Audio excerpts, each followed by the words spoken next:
Bu videoyu izledikten sonra öksüreceksin. İnanmıyor musun? Video sonunda görürsün. Şimdi 5 saniye boyunca nefesini tut bakalım. Nefesini tutarken videoya like at ve kanalıma abone ol. Şimdi olabildiğince derin bir şekilde nefes al. Aynı bu şekilde. Öksürdün mü? Yorumlara yaz. Bu videoyu izledikten sonra öksüreceksin. İnanmıyor musun?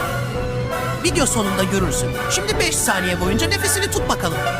Nefesini tutarken videoya like at ve kanalıma abone ol. Şimdi olabildiğince derin bir şekilde nefes al.